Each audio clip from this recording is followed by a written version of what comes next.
तिची तपश्चर्या भाग 2. उमाच्या मनात अमरविषयी प्रेमभावना की आकर्षण निर्माण होतं आणि अचानक तो कॉलेज सोडून जातो. आता पुढे. अमर अचानक कॉलेज सोडून गेल्यामुळे सुरुवातीला काही दिवस उमा खूपच उदास होती. नंतर ती कॉलेजमध्ये इतर सर्वांमध्ये मिसळून कॉलेजच्या कार्यक्रमांमध्ये पण सहभागी होते. अभ्यासात तर ती हुशारच असते. उमाचा गळा खूप गोड होता. कॉलेजच्या गॅदरिंगमध्ये तिने गायलेल्या एकाच ह्या जन्मी जणू गाण्याला तिला वन्स मोर मिळाला होता. कॉलेजमध्ये आलेल्या मुख्य पाहुण्यांनी पण तिचं खूपच कौतुक केलं होतं. फायनल इयरची परीक्षा जवळ आली असताना उमाच्या बाबांना अचानक हार्ट अटॅक आला. त्यामुळे त्यांची परिस्थिती खूपच नाजूक झाली होती. अशावेळी राधाचा नवरा राजेश आणि त्याच्या घरच्यांनी पैशांचा जराही विचार न करता त्यांना योग्य ते उपचार तातडीने मिळवून दिले. म्हणूनच आज श्रीकांतराव ठणठणीत होते. तरीही डॉक्टरांनी त्यांना अंगमेहनतीची कामं न करण्याचा सल्ला दिला होता, परंतु थोडाफार व्यायाम रोज करण्यास सांगितला होता. त्यांच्या मनाला लागेल अथवा त्यांच्या हृदयावर ताण पडेल असं कोणतंही कृत्य होणार नाही याची दक्षता रमाताई आणि उमा यांना घ्यायला सांगितली होती. उमा स्वतःच खूप घाबरली होती. त्यात आईला कसा धीर द्यायचा हे तिला कळत नव्हतं. तरी वरकरणी शांत राहत ती आईला म्हणायची, "अगं बाबा आता बरे आहेत, त्यांना काही होणार नाही, तू काळजी करू नकोस. तूच जर धीर सोडलास तर मी कोणाकडे पाहायचे?" "हो ग, तरी काळजी वाटतेच ना?" उमाची BCOMची परीक्षा झाली आणि ती फर्स्ट क्लासमध्ये पास झाली. तिची इच्छा होती की तिने एखाद्या ठिकाणी नोकरी करून थोडा आर्थिक भार उचलावा, कारण आता तिच्या बाबांना जास्त दगदग करायला मनाई होती. परंतु श्रीकांतराव आणि रमाताईंचं म्हणणं होतं की आता तिच्यासाठी स्थळ बघून लवकरात लवकर तिचे हात पिवळे करावेत, म्हणजे त्यांची जबाबदारी कमी होईल. बाबांच्या तब्येतीमुळे उमा कोणत्याही प्रकारचा हट्ट करत नव्हती. आता ते सांगतील तीच पूर्व दिशा असं होतं. अशातच एक दिवस उमा आईबरोबर शेजारी साधना मावशीकडे हळदी कुंकवाला गेली होती. एक साधीच पण सुंदर साडी ती नेसली होती. त्यात तिचं सौंदर्य खूपच खुलून दिसत होतं. जमलेल्या साऱ्या बायकांच्या नजरा तिच्यावरच खिळल्या होत्या. तिथेच शकुंतला सोहोनी नावाचं गावातीलच एक बडप्रस्थ आलं होतं. उमा त्यांच्या मनात भरली. गावातील एक सधन कुटुंब म्हणून त्यांच्याकडे पाहिलं जात होतं. हळदी कुंकू झाल्यानंतर 4च दिवसांनी शकुंतलाताईंनी उमाच्या शेजारच्या साधना मावशीकडे शब्द टाकला. त्यांच्यातर्फे त्यांनी उमाला मागणी घातली आणि उमाच्या घरी त्यांना विचारायला सांगितले. दुसऱ्या दिवशी सकाळीच साधना मावशी उमाच्या घरी आल्या आणि रमाताईंना म्हणाल्या, "चल रमा, आता काहीतरी गोडाधोडाचं कर लवकर. आहेस कुठे तू?" "अगं, मी गोडाधोडाचं करावं असं घडलंय तरी काय?" "अगं काय म्हणून काय विचारतेस? त्या दिवशी हळदी कुंकवाला त्या शकुंतला सोहोनी आल्या होत्या ना? त्यांनी आपल्या उमाला त्यांचा मुलगा मानस ह्याच्यासाठी मागणी घातली आहे. तो त्यांचा पिढीजात दुग्धजन्य पदार्थांचा व्यवसाय करतोय. या धंद्यात त्यांनी खूप जम बसवलाय आणि खूप उत्तम रीतीने त्यांचा व्यवसाय चालला आहे." "काय म्हणतेस अगं? म्हणतात ना, आंधळा मागतो एक डोळा आणि देव देतो 2 डोळे, असे झाले बघ. आम्ही दोघेही उमाचं लग्न लवकरात लवकर करायचं असं ठरवत होतो. आमची परिस्थिती पाहता आम्ही उमासाठी आम्हाला झेपेल असाच मुलगा पाहत होतो. एकदा उमाचं लग्न झालं की आम्ही दोघं आमचं कसंही भागू." सोहनी कुटुंबाचं गावात खूप नाव आहे आणि मुख्य म्हणजे मानस हा खूप देखणा, अगदी मनमिळाऊ, निर्व्यसनी आहे. मोठ्या माणसांचा आदर करणारा आहे.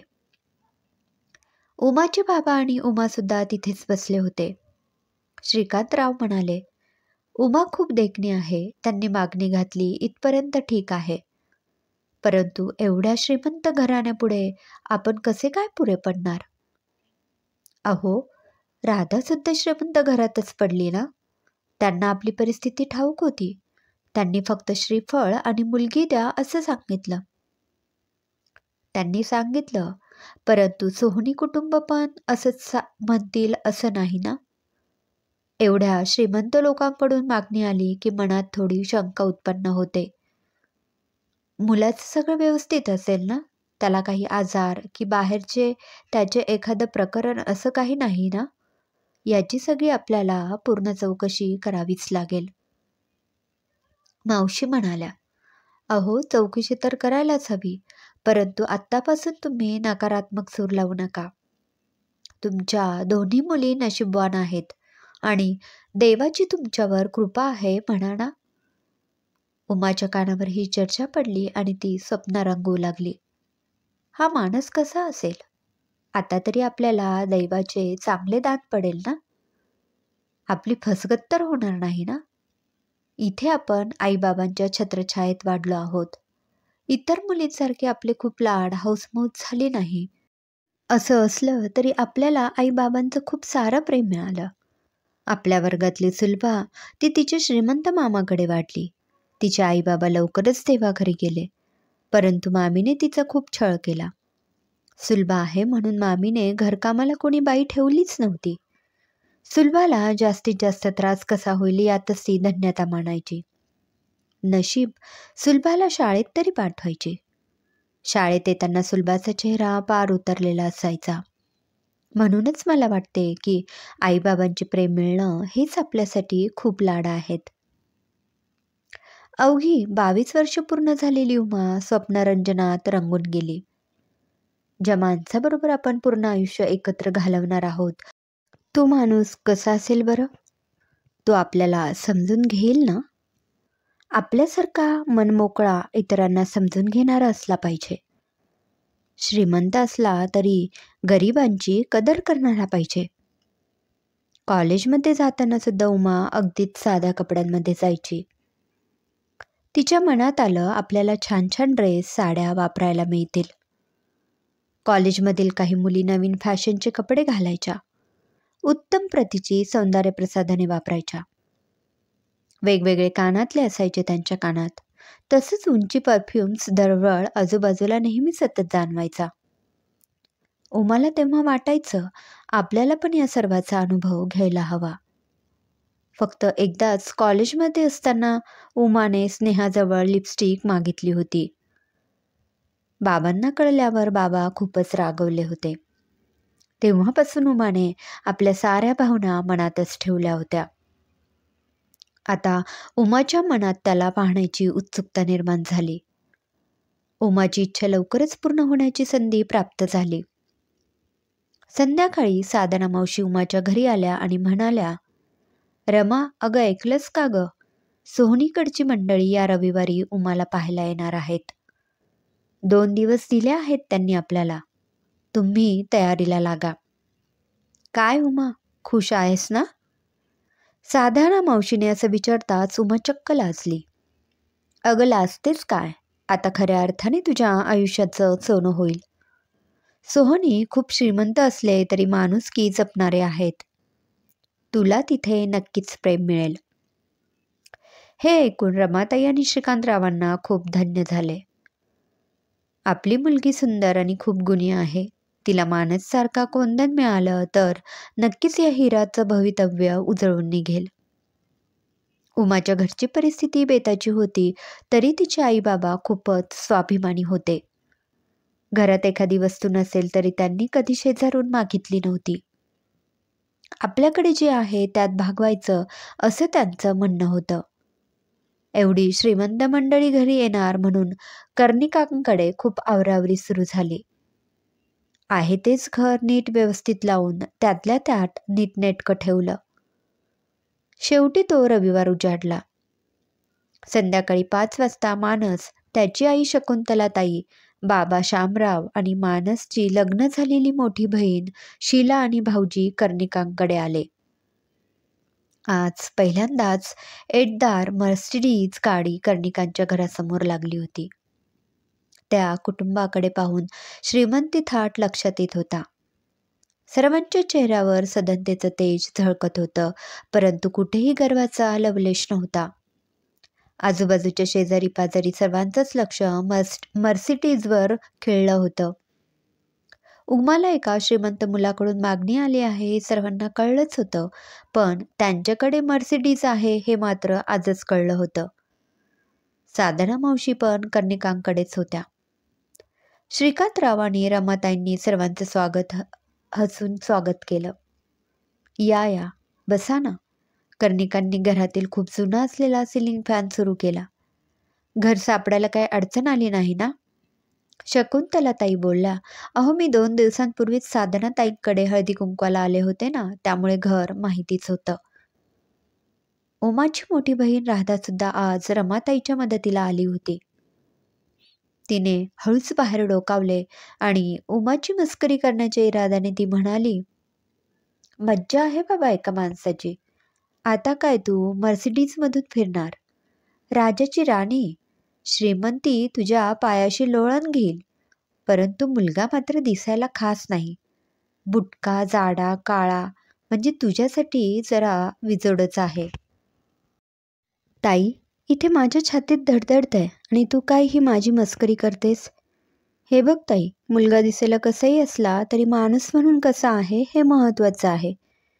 हे लग्न ठरलं तर आईबाबा त्यांच्या जबाबदारीतून मुक्त होतील, हे माझ्यासाठी जास्त महत्त्वाचं आहे. खरं सांग उमा, तुला पण कधी एकदा त्या माणसला बघते असं झालंय की नाही? उगाच ताकाला जाऊन भांडं लपू नकोस. आता थोड्याच वेळात तू प्रत्यक्ष त्याला पाहशीलच. मी तुझी मस्करी केली. मुलगा खूपच देखणा, अगदी तुला साजेसा आहे. उमाने आईचीच तिला आवडणारी एक मोरपिशी रंगाची सुंदर साडी नेसली होती. तिच्या निमगोऱ्या वर्णावर ती खूपच खुलून दिसत होती. तिने सैलसर वेणी घातली होती, त्यावर 2 गुलाबाची सुंदर फुले तिरकस माळली होती. ते गुलाब तिच्या गालांशी स्पर्धा करत होते. कानातले झुमके तिच्या हालचालींबरोबर डुलत होते. केसांची एक चुकारपट कपाळावर रुळत होती. दृष्ट लागण्यासारखी उमा दिसत होती. बाहेर थोड्या गप्पा गोष्टी झाल्यावर उमाची आई रमा म्हणाली, राधा, अगं उमाला घेऊन ये बाहेर. कांदे पोहे झाले आहेत ना, ते घेऊनच या बाहेर. हे ऐकून उमाच्या मनातील धडधड अधिकच वाढली. राधाने डिशमध्ये गरमागरम पोहे भरले, त्यावर ओल्या नारळाचा किस आणि कोथिंबीर भुरभुरली.